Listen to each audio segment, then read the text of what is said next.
Hi, this is Miss Manuel, and I'm going to be talking about water as an agent of energy.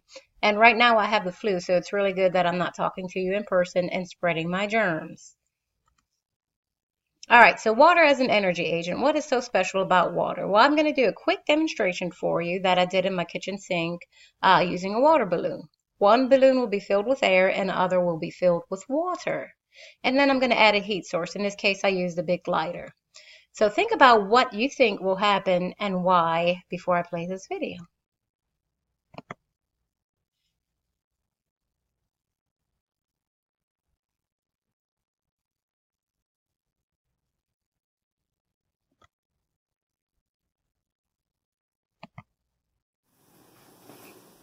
Okay, so we see the first balloon is air, and as soon as I add the heat, it melts the plastic and the balloon bursts.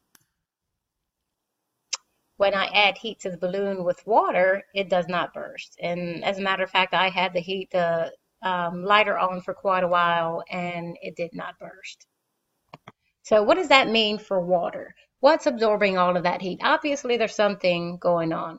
The first balloon filled with air did not absorb the heat from the flame, but the second balloon filled with water did. All right, so why is water so special? Water is just the absolute best. And I'm kind of biased because I'm a science teacher, but water is special. Water molecules, and it's special in many ways. Water molecules are good at forming hydrogen bonds. Hydrogen bonds are weak associations between the water molecules. So think about liquid water. You have all of these bent molecules that are shifting and turning and rotating and bumping into each other. There's a slightly positive end of it and a slightly negative end based on its geometry.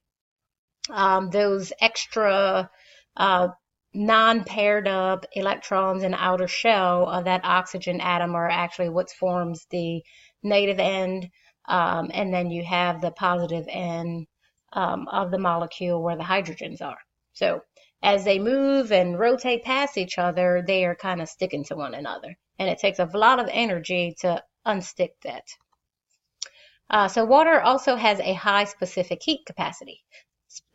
Specific heat capacity is the amount of energy it takes to raise the temperature of 1 gram of substance by 1 degree Celsius. So if you think about it, water molecules are very, very small. So 1 gram holds a lot of water molecules. That small molecular mass actually helps to allow the water to absorb more heat. So there's more ways to store energy. There's the energy it takes to break the hydrogen bonds. There's also energy stored within the motion or the kinetic motion of the water molecules. So you have vibration, rotation, movement. So there's more degrees of freedom. Water also has a high heat index. It absorbs a lot of heat before it gets hot. Think about a day at the beach. When you step on the sand, it's scorching hot, and then as soon as you step into the ocean, it's cool. They're both getting the same amount of heat, but there's a lot more ways that the ocean can store that energy instead of putting it into you. Water is also a heat reservoir, or what I call a heat sink. It absorbs heat, a lot of heat, without significantly changing the temperature. So it's pretty amazing. So during the winter, coastal areas are warmer than inland areas at the same latitude. So, and the latitude is the angular distance from the sun, and based on the north and south direction. So, if you have a city on the coast versus a city in the Midwest, the temperature swings on the coast are going to be a lot smaller because you have that heat sink next to it. So at night, the ocean can give off some of that heat that it absorbs during the day. Water is actually a great temperature regulator. The ocean covers 70% of the Earth's surface and contains 97% of all water on Earth.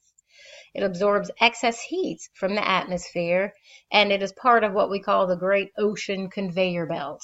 So you have that cold, dense water sinking to the bottom, sinking to the depths of the ocean, and then you have that warmer water moving in, and it moves from a southern direction to a northern direction. So that's why we are able to inhabit a vast part of the earth, is because we have that regulator right there in our backyard.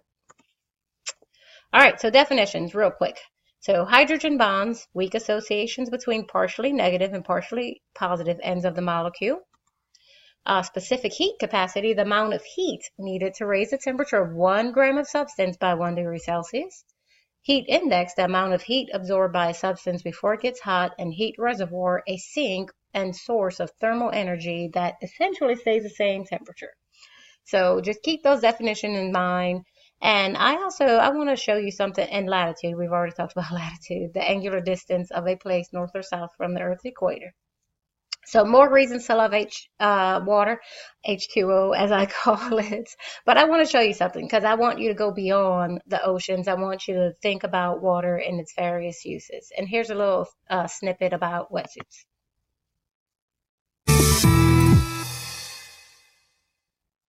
If you've ever gone surfing, diving, or even just swimming in the ocean, you may have worn a wetsuit before. But if our regular clothes get drenched, we usually end up cold and shivering. So how does this skin-tight, sopping wet onesie keep us warm? Well, wetsuits actually use a layer of water, along with other layers of material, to trap your body heat. It all works because of thermodynamics. Your body likes to be a toasty 37 degrees Celsius, which is typically warmer than the air or water around you. If two things have different temperatures, that means their atoms and molecules are bumping around at different speeds, with different amounts of kinetic energy. And heat energy gets spontaneously transferred from warm things, which have more energy, to cool things, which have less energy. So your body particles are constantly bumping into nearby air or water particles, and transferring energy through a process called heat conduction. Because liquid water molecules are more densely packed than air molecules, water is better at conducting heat than air. That means that cold ocean water will suck heat away from your body faster than cold air, which can get dangerous. Enter the wetsuit. Wetsuits are designed to stop heat from escaping, also known as insulation, and they're made of layers upon layers of materials. The outer layer is tough and somewhat water resistant to keep most of the cold water out. Then comes a layer made out of neoprene, a rubber foam with lots of tiny nitrogen bubbles trapped inside. These pockets of gas don't conduct heat as easily as water does, so this layer is really important to keep your body warm. After that, some wetsuits have a layer of heat-reflecting metal, like titanium or copper, and closest to our skin is actually a thin layer of water, which is how wetsuits get their name. See, wetsuits are designed to let in some water and trap it with all those insulating layers. So your body heats up the water because of conduction, and then the warm water helps you keep warm. Unfortunately, poorly fitting or badly designed wetsuits don't trap this water layer very well, and might let too much cold water in. Scientists are still trying to improve neoprene wetsuit technology. One team has even been inspired by water-dwelling mammals like beavers. Beaver fur naturally traps air bubbles to create a gas barrier and prevent water from touching their skin and conducting heat. So these researchers are designing a fur-like rubber material,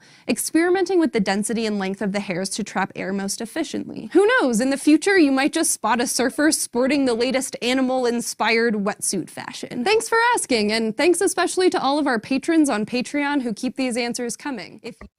All right, so I just thought that was really interesting for you guys, and I am a certified diver and have dived with sharks, so I'm really interested in wetsuits, and I love the ocean. So get ready, you guys. You're going to be doing your own mini investigation during class, and it's going to be pretty easy, and it's laid out all for you, and you can just think about those definitions that we talked about, and what is so special about water, that it is a good agent of energy. I will talk to you guys later. Bye.